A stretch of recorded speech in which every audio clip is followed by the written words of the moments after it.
Que Deus seja conosco nessa manhã aqui de domingo, aqui no EMEI. Então, para mim é sempre uma alegria muito grande estar aqui. Já estava com saudade, né? Comentávamos agora há pouco com a Cineia. Meus cumprimentos aos trabalhadores aqui da casa. Meu agradecimento à Cineia pelo convite mais uma vez. Então, hoje, nesta manhã de domingo, nós vamos refletir sobre um tema que o nosso codificador Allan Kardec vai trabalhar em dois momentos da sua obra. Assim, principalmente dois momentos, embora esse tema é recorrente em vários outros momentos da obra dele, que é o da perfeição moral. Então ele tem um capítulo com este título no Livro dos Espíritos e ele retoma este tema no Evangelho segundo o Espiritismo.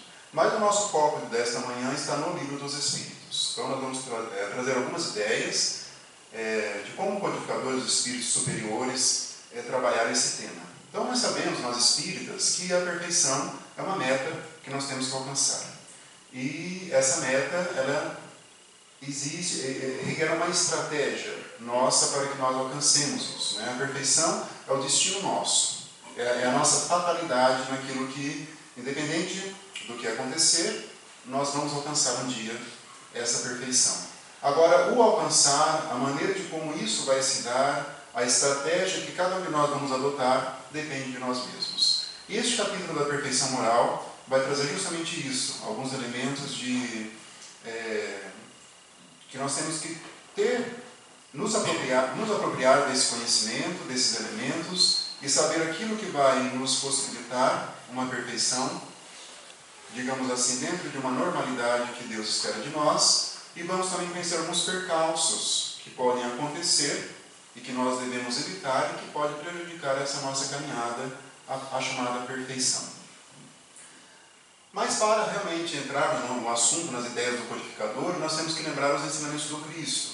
Então, nós sabemos de muitos dos ensinamentos do Cristo, nós sabemos que Cristo trouxe esse código divino, que é o Evangelho dele, que é um código que não vigora só aqui na Terra, mas vigora em todo o universo, porque representa a síntese das leis divinas, a síntese daquilo que, uma vez conhecido por nós, esse código, uma vez assimilado pelo nosso consciente espiritual, uma vez colocado em prática, nós vamos alcançar a chamada perfeição e, consequentemente, a chamada felicidade. Nós não podemos colocar essa perfeição como algo muito distante, embora ela esteja. Mas por quê? Porque a perfeição, ela seria o ápice de uma caminhada. E é essa caminhada que nós temos que percorrer. Essa escada que nós temos que subir, que é a nossa vida, nada mais que a nossa vida. Então Jesus, em determinado momento ali do seu Evangelho, ele disse o seguinte: amai os vossos inimigos, fazei o bem aos que vos odeiam, orai pelos que vos perseguem e orai pelos que vos caluniam. Talvez sejam os ensinamentos mais difíceis, mais complexos de serem assimilados e praticados por todos nós aqui. Observe que quando ele enunciou, Jesus, que amar a Deus sobre todas as coisas e ao próximo como a si mesmo, ele trouxe aquela pedra de toque dos seus ensinamentos, desse código divino que é o Evangelho. E ele foi desdobrando esse ensinamento em vários momentos do seu Evangelho. E neste momento aqui, quando ele nos ensinou a amar os nossos inimigos, fazer o bem aos que nos odeiam, ele aprofundou esse conceito de amor ao próximo. A proposta cristã de amor ao próximo é muito mais desafiadora do que nós podemos imaginar num primeiro momento. A proposta cristã do amor ao próximo é realmente ao próximo.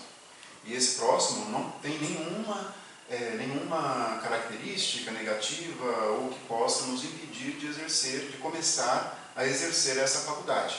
Isso é essencial. E para complicar a situação, Jesus disse na sequência: sede, pois, vós outros perfeitos, como perfeito é o vosso Pai Celestial.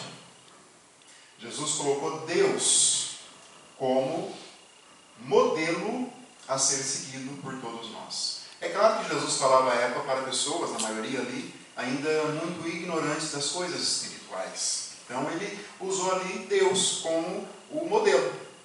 O modelo.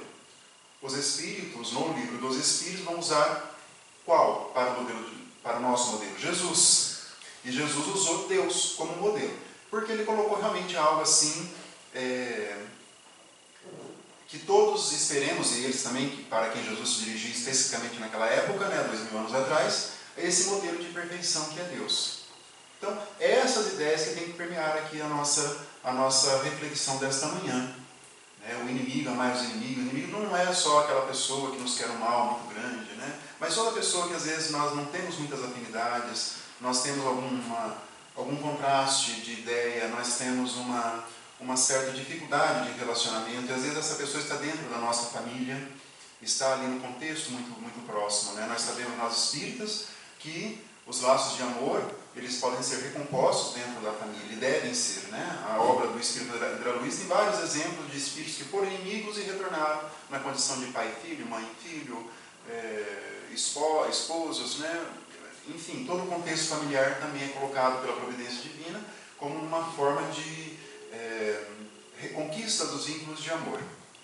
Então, Jesus coloca então, esse contexto de amar os inimigos, fazer o bem àqueles que nos odeiam, orar por aqueles que nos caluniam, e colocou Deus como perfeição. São essas ideias que vão permeando, então, o codificador e os espíritos superiores que ditaram este último capítulo ali da parte terceira do Livro dos Espíritos, que é da perfeição moral. Reparem a topografia, né, a organização dos assuntos do Livro dos Espíritos, que Kardec, na terceira parte, ele vai comentar todas as 10 leis morais. Ele divide as leis morais em 10. Ele submete aos espíritos superiores a classificação, começando com a lei de adoração, lei do trabalho, lei de reprodução, até chegar à lei de justiça, amor e caridade. E eles dizem que realmente é uma boa classificação, mas não encerra uma verdade absoluta. Mas naquele momento do Livro dos Espíritos, era algo que ia traduzir o pensamento das entidades superiores. Então ele vai falar ali, né, Kardec vai fazer as perguntas e vai fazer as suas considerações junto com os espíritos dessas 10 leis morais. E vai fechar ali, vai concluir o capítulo, essa terceira parte, com o da perfeição moral. Reparem a organização. Antes de iniciar a quarta parte das esperanças e consolações. Isso quer dizer o quê? Que essa perfeição a ser alcançada depende do cumprimento das leis, que foram discutidas nos capítulos anteriores. Então é assim, isso nós temos que ter em mente nesse primeiro momento, né? A primeira parte ali, então, deste capítulo da perfeição moral, está lá, as virtudes e os vícios, no Livro dos Espíritos. Agora começa um roteiro que nós temos que conhecer, o roteiro que nós temos que colocar em prática para alcançar a perfeição. E esse roteiro passa por nós conhecermos as nossas virtudes, ou quais são as virtudes, conhecermos os vícios também. Isso é fundamental. Então, as virtudes, vamos dizer aqui os espíritos, é tudo aquilo que nos encaminha para a prática do bem, né? Cabe a cada um reunir tudo isso dentro de si mesmo, né? Esse virtuosismo está presente desde a origem dos primeiros dias do cristianismo aqui na Terra.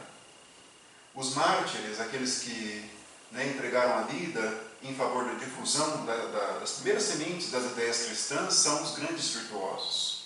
São aqueles que algumas religiões chamam de santos, porque eles foram tão realmente virtuosos, as virtudes ficaram tão presentes no comportamento, da humildade extremada, do amor levado às últimas, né, a um extremo, que eles foram tidos como santos, assim, como se fossem espíritos que foram criados dessa maneira para exemplificar para nós as virtudes cristãs, quando, na verdade, nós espíritos sabemos que são espíritos que, dentro de uma ideia de esforço, dentro de uma ideia de antiguidade, porque os espíritos têm a sua antiguidade, eles conquistaram essas virtudes também. E a virtude é algo que nós temos que realmente conhecer, né? Isso é muito importante para o nosso roteiro, né? Eu selecionei algumas delas aqui com base em alguns livros espíritas. Cada uma daria, né, muitas considerações, mas é só hoje uma reflexão, né? A primeira é a caridade. Já vamos ver um pouco mais o que isso significa. Humildade, modéstia, sobriedade, resignação, sensatez, piedade, generosidade, beneficência, afabilidade, doçura, compreensão, tolerância, perdão, brandura, pacificação, companheirismo, renúncia, indulgência, misericórdia, paciência, mansuetude, vigilância, abnegação, dedicação, devotamento, prudência, fé, esperança, entre outras. Esse é um conjunto, né, bastante difícil, né? Bastante difícil. Eu sempre lembro dos livros, dos romances históricos de Emmanuel, dos seus personagens virtuosos. Todos eles tinham, cada um tinha essas virtudes muito bem resolvidas dentro deles, muito bem desenvolvidas. Esse roteiro é o roteiro que todos nós temos que conhecer para a nossa felicidade, para a nossa perfeição. Dentro da ideia do Espiritismo, a perfeição se faz por meio da prática e da conquista dessas virtudes. Muitas religiões cristãs focam em outros pontos dos ensinamentos, como, por exemplo, o desenvolvimento da fé seria suficiente para a salvação. Outras dizem que a sua conexão com Deus ou apenas frequentar determinados templos religiosos já sejam suficientes para o alcançar algo superior, o paraíso, ou qualquer outra denominação que se dá ao pós-mortem. A doutrina espírita, contrariamente, ela diz que, além de tudo isso, claro, esses elementos que vão trazendo uma religiosidade, nós temos a prática da virtude. Isso é indissociável da ideia de perfeição dentro da doutrina espírita. Indissociável. De maneira que, se nós, mesmo sendo espíritas, cristãos, mesmo frequentando uma casa, mesmo estando sujeitos às vicissitudes, aos acontecimentos da nossa vida, mas se nós descuidarmos dessas virtudes, nós voltaremos vazios para o plano espiritual. O núcleo evangélico, o núcleo de perfeição está no conhecimento e na prática dessas virtudes aqui. Não há outro caminho. Não há uma mensagem espírita que não vai tratar de uma ou de mais dessas virtudes reunidas aqui. Então, nós temos que conhecê-las, temos que praticá-las, temos que meditar sobre o alcance dessas virtudes. Humildade, caridade, todas essas que nós dissemos, entre muitas outras, que nós temos que colocar em prática. Porque o roteiro de felicidade se faz por meio da prática disso. Em seguida, vem a questão dos vícios, virtudes e vícios. Enquanto as virtudes são esse roteiro de luz, essa escada de luz para nós, para a perfeição, para a nossa felicidade, os vícios são o oposto. Os vícios são os desastres morais da nossa vida. Mas os vícios, nós não podemos limitar a concepção de vício, porque é natural quando nós lembramos de vício, nós imaginemos aqueles vícios comuns, como o tabagismo, o uso de entorpecentes, de drogas ilícitas. Geralmente a tendência é pensar nisso, que também são vícios. Mas a doutrina espírita traz uma concepção muito mais ampla de vícios, que começa aonde? Nos vícios morais, que são os nossos defeitos, aquilo que contrasta com a lei divina. Esses são os vícios que nós temos que lutar. Nós trouxemos alguns também com base na literatura espírita. Então tem esses vícios que todos nós já sabemos, tabagismo, alcoolismo, gula, abusos sexuais. E tem os ligados então à nossa estrutura moral, à nossa estrutura espiritual, que são, por exemplo, egoísmo, orgulho, vaidade, inveja, ciúme, avareza, ódio, remorso, vingança, mágoa, agressividade, personalismo, maledicência, intolerância, culpa, impaciência, negligência, ociosidade, entre outros. Vocês observam que todos nós temos um pouco de virtudes e um pouco desses defeitos. Quem fala que não tem defeitos, infelizmente essa pessoa ainda está um pouco cega em relação à sua realidade espiritual. Não é demérito nós estudarmos a nós mesmos, é o contrário, é um dever para conhecer a nós mesmos, seja naquilo que nos encaminha para o bem, seja naquilo que não nos encaminha para o bem. Esses defeitos, esses vícios, muitas vezes eles são sorrateiros, eles são ocultos. Esta parte do Livro dos Espíritos tem essa vocação de nos trazer uma lucidez melhor em relação à nossa vida, à nossa existência. Muitos desses vícios aqui são confundidos na sociedade como sendo virtudes. Muitos são confundidos como virtudes. E para nós espíritas, isso realmente é uma falha imensamente grande. E é isso que vai também, esse conjunto de virtudes, esse conjunto de vícios, vai ditar, os dois vão ditar a nossa condição no plano espiritual, o nosso retorno ao plano espiritual. Para onde que nós iremos? Quanto mais nós cultivarmos as virtudes e combatermos os vícios, mais nós estaremos conquistando boas posições no plano espiritual. Isso é assim que funciona, né? Muitas vezes pessoas limitam ou um vício ou uma virtude, acreditando que isso seja suficiente para uma colocação espiritual. Mas nós vamos ver ali inúmeros depoimentos de espíritos que ali já se encontram no plano espiritual, por meio da nossa literatura séria, de que realmente não houve uma visão acentuada dessa circunstância. E muitos vão falar, mas eu frequentei a minha religião, eu fui sempre, todos os domingos, eu fui lá no Meilei, assistir a palestra, né? Mas como eu estou numa posição ruim aqui, isso é comum na literatura. Em todas as religiões, não é só de uma dada religião, não. Todas. Porque não houve realmente uma preocupação com isso. Então, essa perfeição moral é um objetivo, mas começa desde já que nós temos que colocar em prática.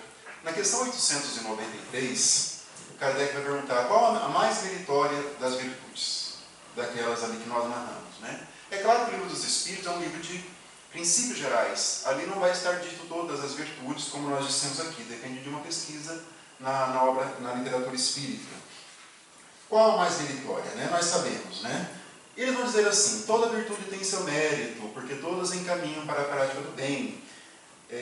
A virtude sempre que há resistência voluntária ao arrastamento dos maus pendores, dos vícios. E vão concluir, a mais meritória é a que se assenta na mais desinteressada caridade. Na mais desinteressada da caridade, né? A caridade, para nós espíritos, é uma postura perante a vida.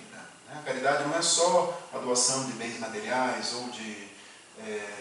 ou a prática de um bem determinado, é uma postura, é muito mais que isso, é uma postura onde nós vamos nos identificando com Deus e vamos doando ao próximo aquilo que nós temos de melhor dentro de nós, sejam bens materiais, seja uma palavra de afeto, seja um conselho, seja ouvir uma pessoa, seja ser paciente com a pessoa que às vezes nos ofende. Então essa é a ideia de caridade desinteressada. Então nós podemos colocar a caridade num núcleo, né? Imagine vocês ali, de virtuosismo, e todas as outras virtudes circundando, como se fosse o sol. E muitos falam, né, o sol da caridade, os espíritos falam sobre isso, né? O sol da caridade. E os planetas circundando esse sol da caridade são as demais virtudes. E a caridade é o amor em movimento, né? Paulo de Tarso já dizia sobre isso, né? Explicando, querendo dizer que realmente a caridade é o que nós temos que desenvolver com esse amor colocado em prática, né? A noção de amor em conexão com o alto, colocada em prática em favor do nosso próximo, né? Em todos os sentidos. Na questão 894, é interessante que Kardec ele vai perguntar das pessoas que já têm um certo virtuosismo. Mas como que isso, né? Ele diz assim, há pessoas que fazem bem espontaneamente, sem que precisem vencer quaisquer sentimentos que lhes sejam postos. Terão tanto mérito quanto as que se deem na contingência de lutar contra a natureza que lhes é própria e a vencem? Só não tem que lutar aqueles em que já há progresso realizado. Então não há realmente um privilégio sem uma causa dentro das leis divinas. Aquela pessoa que tem um virtuosismo mais evidente, o que é raro aqui no nosso planeta, mas existem. Essa pessoa já teve as suas conquistas no passado. Seja um passado próximo, nessa encarnação, ou um passado remoto de encarnações passadas.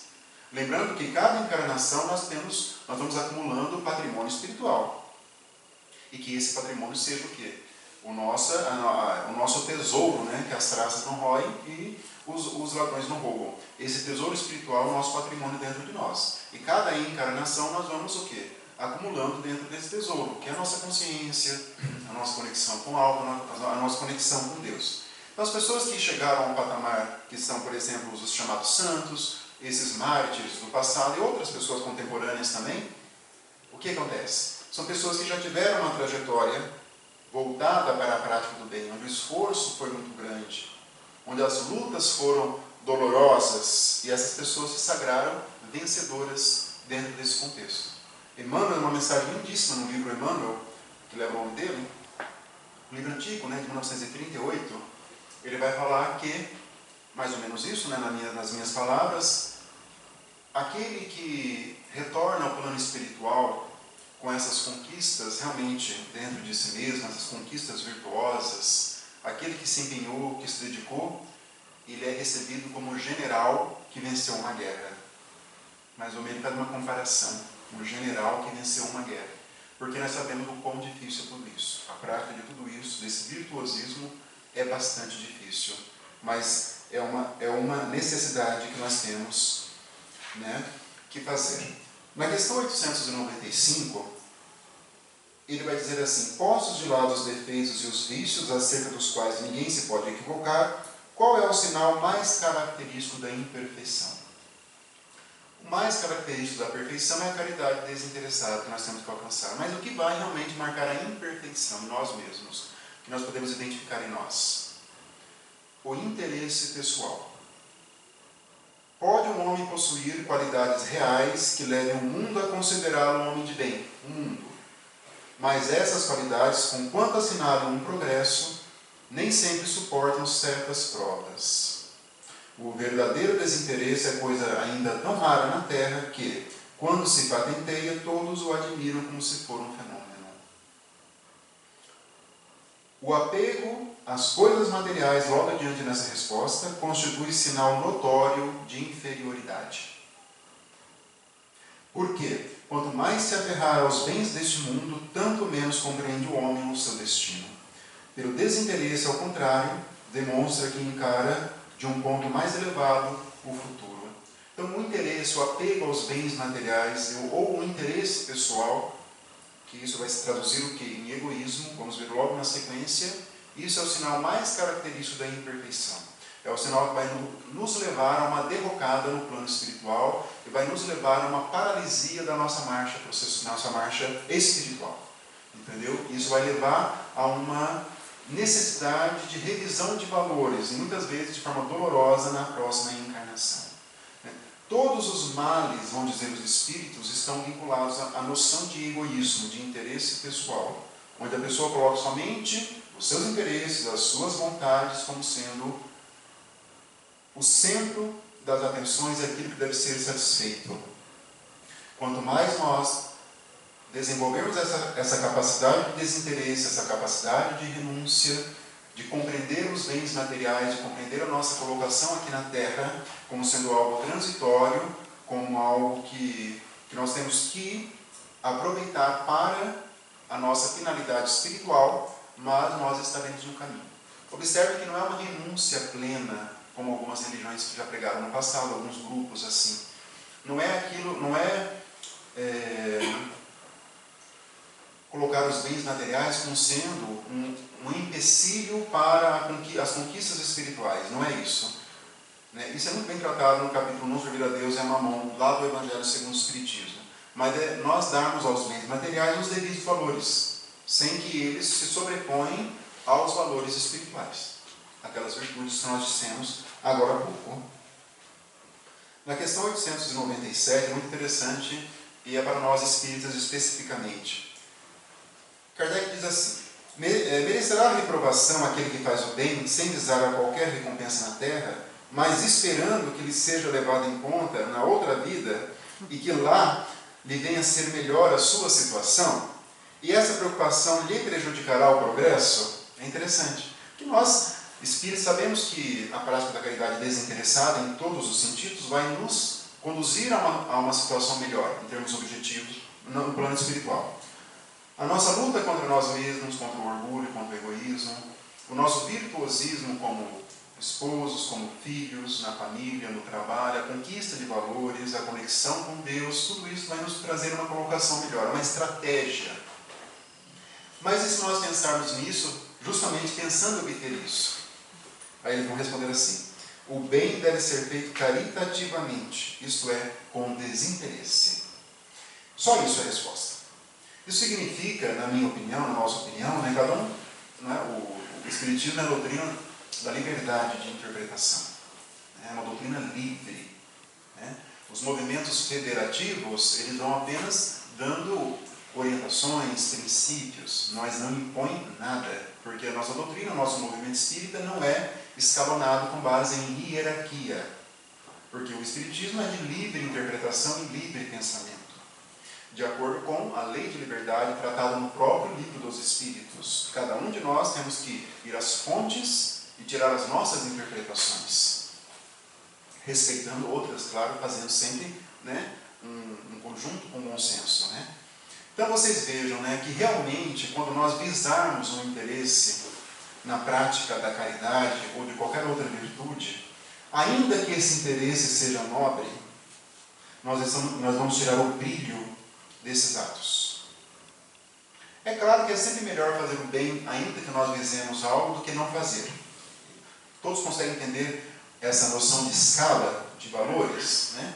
De subida espiritual, de ascese espiritual. Aquele que está fazendo bem, ainda que ele vise um interesse pessoal, ainda que ele difunda isso, ainda que ele fale, eu sou uma pessoa muito boa, eu sou uma pessoa que pratico caridade, ele vai estar melhor do que aquele que ainda não está fazendo nada. Mas, para uma posição espiritual realmente significativa, isso vai realmente gerar o brilho, porque a vaidade está, na verdade, impregnando a conduta dessa pessoa, sem que ela se aperceba. Sem que ela se aperceba. A vaidade, egoísmo, orgulho são realmente, na linguagem do Divaldo Franco, uma palestra que eu assisti, são demônios íntimos, ele fala. Né? São demônios que habitam no nosso íntimo. E são mesmo, porque são sutis e nós muitas vezes não percebemos. Então vocês vejam que o caminho para chegar à caridade desinteressada é um caminho realmente bastante difícil, bastante doloroso, mas que nós temos que percorrer. Não há outro caminho. Vocês imaginam o próprio Cristo saindo de esferas que nós não temos condições nem de apreciar, porque ele é o Espírito puro, para encarnar no meio de todos nós ainda espíritos bastante imperfeitos. Né? Então o sacrifício dele foi muito grande, no sentido do desinteresse. Observem bem essa questão, né, numa interpretação, dentro daquilo que nós podemos ter como interpretação. Jesus é um Espírito puro. A vinda dele para cá não alterou o seu processo evolutivo. Entendem onde eu quero chegar? De maneira que é realmente uma dádiva para nós, encarnados, ter um Espírito puro aqui entre nós, para nos ensinar. Realmente é algo assim, bastante extraordinário na nossa existência. Eu costumo falar, eu particularmente entendo como sendo o fato mais importante da história da humanidade foi a encarnação de um Espírito puro aqui entre nós. É algo realmente extraordinário. Na literatura espírita, a que eu pelo menos tive acesso até agora, eu só vi 2 espíritos que encarnaram sem necessidade. Jesus e o Espírito Alcione, no livro Renúncia, que encarna aqui, que foi também a personagem Célia, dos 50 anos depois. É o mesmo Espírito que encarna aqui na Terra sem uma necessidade específica aqui de aprendizado na Terra. Vem em favor de outros espíritos. Jesus veio em favor da humanidade, enquanto a Alcione, do livro Renúncia, do Emmanuel, ela vem em favor de um espírito apenas, embora ela vai impactando a vida de todos aqueles que circundam o seu meio. Né? Quem lê o livro Renúncia vai entender o que eu estou falando, ou quem leu já sabe identificar essa ideia desse espírito realmente extraordinário, que foi o Espírito Alcione, aqui entre nós. Na questão 903, incorre em culpa o homem por estudar os defeitos alheios? Olha que pergunta. Agora que eu já sei um pouco que os defeitos nos levam à nossa derrocada moral, agora que eu sei que as virtudes nos conduzem a um caminho melhor, e se eu estudar esses defeitos alheios nas pessoas, aquela pessoa do meu trabalho, nossa, aquela pessoa que só de chegar perto já dá uma aversão, só de falar às vezes nos causa um mal-estar. Até familiares assim também, ou com quem nós temos atrito, enfim. Incorrerá em grande culpa se o fizer para os criticar e divulgar. Se o fizer para tirar daí proveito, para evitá-los, tal estudo poderá ser-lhe de alguma utilidade. Importa, porém, não esquecer que a indulgência faz parte da tríade da caridade, que é nós tolerarmos, nós compreendermos o próximo, para com os defeitos de outrem, é uma das virtudes contidas na caridade. Tratai, pois, de possuir as qualidades opostas aos defeitos que criticais no vosso semelhante. Então, só tem realmente uma finalidade boa quando nós identificamos o defeito no próximo, seja quem for esse próximo, quando nós tivermos a preocupação de não ter esse defeito dentro de nós. Ou se nós tivermos de combater esse defeito dentro de nós. Então nós divulgarmos, comunicarmos, olha o que o fulano fez, olha o que aquela pessoa fez. Aquela pessoa, nós vamos nos desvalorizando perante Deus, perante a vida. é um ato de desamor, é um ato que viola o dever de caridade. Caridade não é só uma prática, um virtuosismo. O Emmanuel vai dizer isso, a caridade era um dever. Num primeiro momento, nós podemos entender a caridade, essa caridade que é o amor em movimento, como sendo uma virtude. Mas quando nós aprofundamos isso, nós vamos ver que é o quê? Um dever. Não é só uma virtude. É um dever porque é por meio dela que nós vamos alcançando outros patamares evolutivos, outros patamares de evolução. Todos nós temos que entender o nosso processo evolutivo dentro de uma ideia de evolução. O Espiritismo está profundamente ligado à ideia de evolução. Logo ali na sequência, as virtudes e aos defeitos, tem a questão das paixões, tratado neste capítulo da perfeição moral, que é um elemento de desastre na nossa subida espiritual. E as paixões o que são também, às vezes não podemos limitar, Por muito assistirmos a filmes e novelas, nós confundimos a palavra paixão como sendo aquele fogo inicial de um relacionamento, aquele fulgor de um relacionamento entre duas pessoas. Mas a paixão aqui é um pouco diferente, foi lá no dicionário. Diz assim: sentimento ou emoção levados a um grau de intensidade, sobrepondo-se à lucidez e à razão. Atividade, hábito ou vício dominador, arrebatamento, cólera, fanatismo, cegueira. Então, tudo que saiu do equilíbrio dos nossos sentimentos, tudo que é exagerado, tudo que nós, às vezes, castramos, tiramos a liberdade de uma pessoa, nós estamos no campo das paixões. Tudo isso é negativo, é tudo que saiu do equilíbrio. A pessoa, às vezes, ela começa a se inteirar dos princípios espíritas e ela quer, dentro de uma ideia do inconsciente, de impor as suas ideias a outras pessoas. Dentro da casa, dentro da família, para o cônjuge, para os filhos. E essa imposição é uma paixão daquela vontade que saiu da normalidade. E observem que isso é tratado, então, dentro do livro dos Espíritos, como sendo algo perturbador para a nossa escalada espiritual. Na questão 907, será substancialmente mal o princípio originário das paixões, embora esteja na natureza? Não. A paixão está no excesso de que se acresceu a vontade, visto que o princípio que lhe dá origem foi posto no homem para o bem. Tanto que as paixões podem levá-lo à realização de grandes coisas. O abuso que delas se faz é que causa o mal. Deus colocou para nós os princípios aqui, aquela semente que nós estamos germinando aos poucos, mas o que saiu então dessa normalidade são essas paixões que nós temos que combater. Na questão 908, como se poderá determinar o limite entre as paixões, onde as paixões deixam de ser boas para se tornarem más? Então, uma paixão se torna perigosa a partir do momento em que deixais de poder governá-la e que dá, em resultado, um prejuízo qualquer para vós mesmos ou para outrem ou para outra pessoa. Então, é aquilo que nós não governamos mais, às vezes, sem nos apercebermos sobre isso. Por isso que é fundamental essa questão do autoconhecimento, que vai fechar, esse é o fecho deste capítulo aqui. Nós não podemos ser levados só pelo calor dos acontecimentos, ser levados só pela vida, sem uma preocupação do nosso proceder. Seja esse proceder mental, consciencial, consciência espiritual, seja o nosso falar, seja o nosso proceder propriamente dito.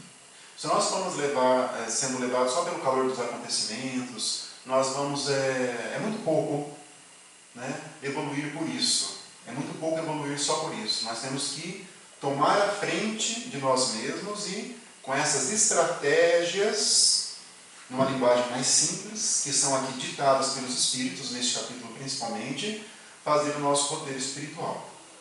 E quando nós sairmos desse roteiro, nós temos que voltar para ele.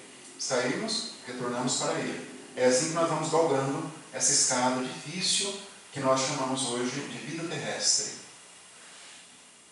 Realmente a nossa verdadeira vida é a vida espiritual, como dizem os Espíritos. Isso está lá na introdução do livro dos Espíritos. Mas para a obtenção desta vida espiritual, a conquista, a luta está neste plano nosso de encarnados. Nós sempre dissemos no nosso estudo da obra do Espírito André Luiz que lá no plano espiritual nós também evoluímos. Isso está no livro dos Espíritos. Mas lá nós temos nossos tutores, por assim dizer, que são os espíritos que estão um pouquinho mais à frente e vão nos orientando na prática do bem, na prática do auxílio, na prática das conquistas. Mas quando nós encarnamos, muito embora nós tenhamos nossos espíritos amigos, protetores, mas nós temos um livre-arbítrio mais independente. Nós colocamos em prática aqui aquilo que nós aprendemos. Ah, mas eu não me lembro disso. Não é uma questão de se lembrar no plano direto. É uma lembrança que está dentro de nós. Mas vai nos impelindo à prática daquilo que nós temos que fazer. Agora, quando nós nos fechamos a isso, a essas vozes, né, por meio de um distanciamento de Deus, dos Espíritos, nós vamos perdendo essa conexão conosco mesmo. Né? A questão 909, eu particularmente considero uma das mais importantes do Livro dos Espíritos. Isso com foco na questão da reforma íntima, né, da nossa necessidade de mudanças comportamentais, à luz da doutrina espírita. Né? Nós que travamos contato com a doutrina espírita, nós jamais poderemos ser aquelas mesmas pessoas. Jamais. Teve contato com a doutrina, temos que ser outras pessoas. Né? André Luiz fala isso no livro, se não me engano, no livro Conduta Espírita. Você que já tem uma noção mínima de espiritismo e cristianismo, já é outra pessoa. Né? Travamos contato com a nossa espiritualidade, com a nossa imortalidade, com a nossa transitoriedade aqui na Terra.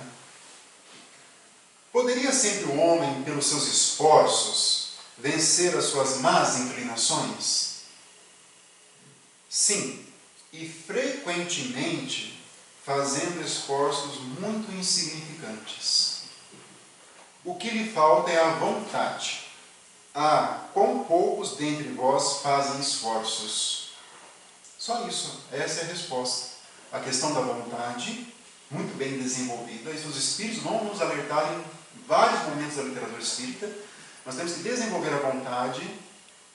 Qual vontade? A vontade dirigida para o bem. A vontade de me conectar com o alto. A vontade de ser um instrumento nas mãos dos Espíritos superiores. A vontade de ser uma pessoa melhor, a vontade de lutar contra as más inclinações, a vontade de ser um espírita melhor, de ser um cristão melhor. Essa é a vontade que nós temos que desenvolver. Às vezes a nossa vontade é muito frágil, é uma vontadezinha, não é uma vontade realmente robusta. Mas a vontade, lembra do grão de mostarda, da figura do Cristo? Né? A mostarda é uma das sementes menores que existem. Então nós temos que desenvolver. Né? No caso lá foi a fé. Mas nós temos que desenvolver, porque se for, né, a fé for muito grande, nós vamos remover as montanhas dos problemas, as montanhas das dificuldades, as montanhas das paixões, as montanhas dos vícios. Então a vontade é um elemento central no nosso progresso espiritual, dentro da ideia de esforço. E muitas vezes esforços muito insignificantes. Né? Silenciar perante um comentário negativo que nós ouvimos perante nós mesmos. Silenciar sobre aquilo que nos ofende, mas nós estamos trabalhando no nosso íntimo ainda. Um esforço a mais no trabalho. Quem está na seara do movimento espírita, a doação do tempo, um pouco mais do tempo, em favor da construção de um movimento espírita mais bem preparado para, né, os desafios desse milênio que já se iniciou. Acho que a pandemia nos deu essa noção. A pandemia que nós estamos vivendo ainda, essa pandemia, né? Entramos em 2021 com a pandemia e todos nós estamos sendo obrigados a rever comportamentos, a rever valores, rever noções de disciplina. Os Espíritos sempre nos convidam à disciplina, mas agora, quando nós tivemos que fazer um pouco mais de um isolamento na casa, nós vimos quão difícil é a disciplina de ficarmos em casa isolados. A tendência nossa é queremos sair, queremos confraternizarmos, por mais que tudo seja importante, mas a noção de disciplina é uma noção imperiosa para nós espíritas, para nós espíritos encarnados. Quem tem essas noções mais bem construídas, com certeza a pandemia não foi algo tão devastador como para outras pessoas. Em termos psicológicos, isso está sendo. Né? Os meios de comunicação têm dito dos problemas psicológicos, depressivos, que a pandemia tem provocado nas pessoas, por falta, numa interpretação espiritual, de construções mais robustas dentro desse espírito que passa por esses problemas. Né?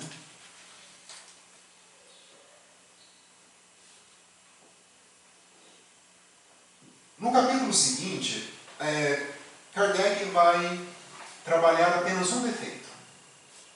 Porque ele falou das virtudes, dos defeitos, juntamente com os espíritos, depois das paixões, e vai tirar um defeito e vai colocar à parte. Qual que é o defeito? É o egoísmo. Esse é o vício mais bem trabalhado dentro da codificação espírita. Mas por que ele é o mais bem trabalhado, né? O que é o egoísmo? Vamos falar no dicionário. Diz assim: amor excessivo ao bem próprio, sem consideração aos interesses alheios. Exclusivismo, amor exclusivo e excessivo de si, implicado na subordinação do interesse de outra pessoa ao seu próprio. É quando nós nos colocamos como centro realmente das referências, como centro de tudo que é correto muitas vezes. Esse é o egoísmo. E isso está realmente nos impregnando a nossa existência. Na questão 913, dentre os vícios, qual que se pode considerar radical? Qual que é o mais prejudicial? Qual que é o mais temeroso? Isso no livro dos Espíritos, né? Essas ideias vão ser repetidas no Evangelho segundo o Espiritismo. Temo-lo dito muitas vezes, o egoísmo. Daí deriva todo o mal. Estudai todos os vícios e vereis que no fundo de todos há egoísmo. Tendam, pois, todos os esforços para esse efeito, porquanto aí é que está a verdadeira chaga da humanidade, da sociedade. Quem quiser, desde esta vida, ir aproximando-se da perfeição moral, que é o nosso objetivo, deve expurgar o seu coração de todo sentimento de egoísmo, visto ser o egoísmo incompatível com a justiça, o amor e a caridade. Então é fundamental que nós conhecemos o que seja o egoísmo, que nós estudemos esse defeito dentro de nós mesmos, sem também um julgamento muito rígido. Nós não podemos nos julgar de maneira muito rígida. Isso pode, né, se deturpar por um problema de autoestima, quando nós exigimos algo muito, de forma muito intensa de nós mesmos, nós podemos brigar ali com a nossa estima, e isso é prejudicial para nós também. Mas o egoísmo realmente em relação ao qual nós temos que conhecer e que nós temos que combater, né? E qual é o meio de destruir o seu egoísmo? Na questão 917. O egoísmo se enfraquecerá à proporção que a vida moral for predominando sobre a vida material. E, sobretudo, com a compreensão que o Espiritismo vos faculta, ele não nos dá, ele faculta, porque nós temos que conquistar. Do vosso estado futuro, real, e não desfigurado por ficções alegóricas.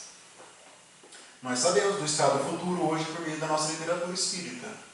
Principalmente, começou ali no livro dos Espíritos, quando ele vai falar da vida espírita, que é a segunda parte do livro dos Espíritos. Kardec já começa ali junto com os Espíritos uma noção da vida futura. Isso vai sendo trabalhado aos poucos até alcançar o livro O Céu e o Inferno, ou A Justiça Divina segundo o Espiritismo, onde Kardec vai dialogar com espíritos em todas as condições espirituais e vai colocando aqueles diálogos ali que são impactantes para todos nós, e eles vão comentando das suas condições, espíritos felizes, infelizes, suicidas, ignorantes, como que eles foram recebidos no plano espiritual. As décadas se passam dentro da nossa literatura e vem o livro Nosso Lar, do Espírito André Luiz. Ali a porta do plano espiritual foi escancarada nesse livro. Até então as noções eram bastante interessantes, mas ainda não havia uma organização dessas ideias. Se coube ao Espírito André Luiz, por meio dos seus mentores, por meio do Espírito Emmanuel e pelo médium Francisco Cândido Xavier, trazer uma noção mais bem aperfeiçoada desse livro tão impactante, que nos deu uma noção mais exata, mais aprimorada para o nosso estado espiritual, do que é a vida após a desencarnação. E lá nós vamos então entender que tudo isso que os Espíritos falam vão se concretizando, né? Esse egoísmo tem que ceder para uma caridade, tem que ceder para o virtuosismo. Essa vida espiritual que eles falam aqui é uma vida moral mais harmoniosa em favor de todos nós. No tópico seguinte, tem a questão dos caracteres do homem de bem, para encerrarmos a nossa reflexão de hoje. Isso também daria, né, um seminário de muitas e muitas horas, né? A questão do homem de bem. Kardec tem um texto ali. Por que é o homem de bem? Nada mais é do que aquele que pratica as virtudes que nós temos visto, que foi objeto da nossa reflexão desta manhã. Kardec faz então ali um protótipo de um homem de bem que pratica aquilo que ele aprendeu dentro desses ensinamentos. E é interessante que ele vai repetir esse texto também lá no Evangelho segundo o Espiritismo, quase ipsis literis. Lembra daquele caracteres do homem de bem? Homem de bem é homem de bem, pessoa encarnada, independente de religião. Aí na sequência lá no Evangelho vai dizer caracteres do bom espírita, que são os mesmos do homem de bem, mas alguns outros ainda, né? Mas a figura do homem de bem, né? O que pratica a lei de justiça, amor e caridade na sua maior pureza. Eu fiz um resumo da fala do codificador. Portador do sentimento de caridade e de amor ao próximo, faz o bem pelo bem sem contar com qualquer retribuição, sacrifica seus interesses à justiça, é bondoso, humanitário e benevolente para com todos. O poder e a riqueza são tratados como depósito e devem ser destinados ao bem. Emprega bondade e complacência para com os que estão sob sua dependência. É indulgente para com as fraquezas alheias. Não é vingativo e perdoa as ofensas. Respeita, enfim, em seus semelhantes todos os direitos para que as leis da natureza lhes concedem. Tem fé no futuro, razão porque coloca os bens espirituais acima dos bens temporais. Sabe que todas as vicissitudes da vida, todas as dores, todas as decepções são provas ou expiações e as aceita sem murmurar. Estuda suas próprias imperfeições e trabalha incessantemente em combatê-las. E diz Kardec assim: não ficam assim enumeradas todas as qualidades que distinguem o homem de bem, mas aquele que se esforça e por possuir as que acabamos de mencionar, no caminho se acha que a todas as demais conduz. Bem compreendido, mas sobretudo bem sentido, o Espiritismo leva aos resultados acima expostos. Né? Compreendido está no campo, olha o que ele fala aqui em codificador, para encerrarmos a nossa reflexão. Bem compreendido, o Espiritismo, quando nós falamos bem compreendido, ele está no plano intelectual, num plano mais teórico, mas na sequência, mas sobretudo bem sentido. Olha como uma frase. Compreendemos aquilo que nós conhecemos, sentimos aquilo que nós já nos impregnamos, já está no campo do coração, naquele campo mais profundo da nossa consciência espiritual. O campo da compreensão é um campo mais da superfície, enquanto que o campo da compreensão está mais no campo do coração. E o Espiritismo leva então aos resultados assim expostos, que é o nosso objetivo. O Espiritismo é esse caminho de luz, é esse caminho que nós temos que percorrer, compreender para chegar até o Pai.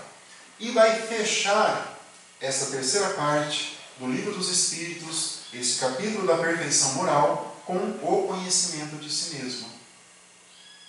Observem, né, todo o roteiro que nós estamos percorrendo à luz do Livro dos Espíritos nesta manhã. E esse conhecimento de si mesmo nós já sabemos, nós já falamos muito, que é nós nos desnudarmos perante nós mesmos e sabermos quem nós somos.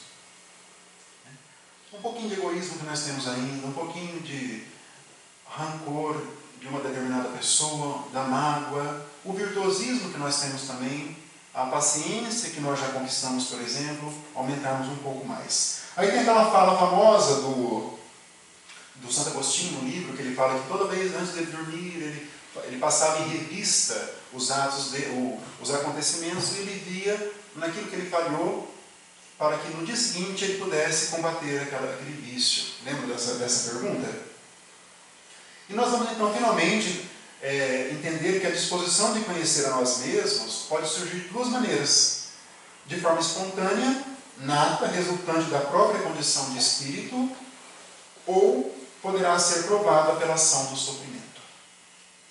São as duas maneiras que nós vamos nos conhecer. Espero que nós nos situemos na primeira, por um esforço. Né? Mas se acontecer a segunda, a questão do sofrimento, que nós possamos com dignidade de ver o sofrimento como também uma escada para a espiritualidade superior. Meus amigos, eu vou encerrar com um poema da poetisa espiritual Maria Dolores, nesse livro Somente Amor, que é dela e da Meimei. né, do nosso médium Francisco Cândido Xavier.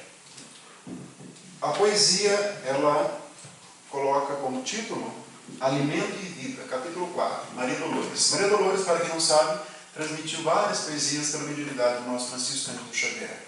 Então diz assim: disse Jesus na terra, eu sou o pão da vida, e ansiando seguir os passos do Senhor, quis ser de minha parte a migalha sem nome, de algo que alimentasse a estranha fome dos que morrem no mundo à carência de amor. Indaguei do mentor que me assistia, quanto à ideia de que me via presa, e ele apenas me disse: se procuras nutrir o coração das criaturas, ouve as informações da natureza. Interroguei a terra, e a terra falou calma: para a manutenção dos seres que acalento, preciso tolerar enxadas e tratores, e abrir-me em golpes dilaceradores, sem que ninguém me veja o sofrimento.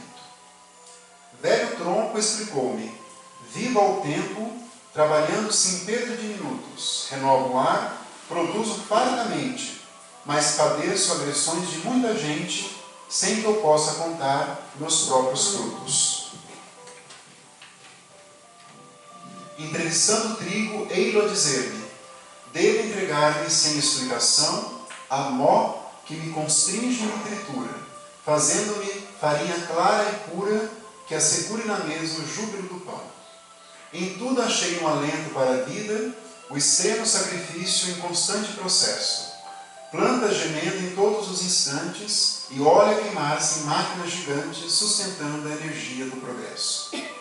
Reconheci então ser preciso esquecer-me, apagar-me ao servir, alegrar-me na dor, aprender humildade, amparar sem barulho e despojar-me, enfim, de todo o humano orgulho, para ser luz e paz, auxílio e amor. Maria Dolores. Então é isso, meus amigos. Bom dia a todos e que Deus seja conosco hoje sempre.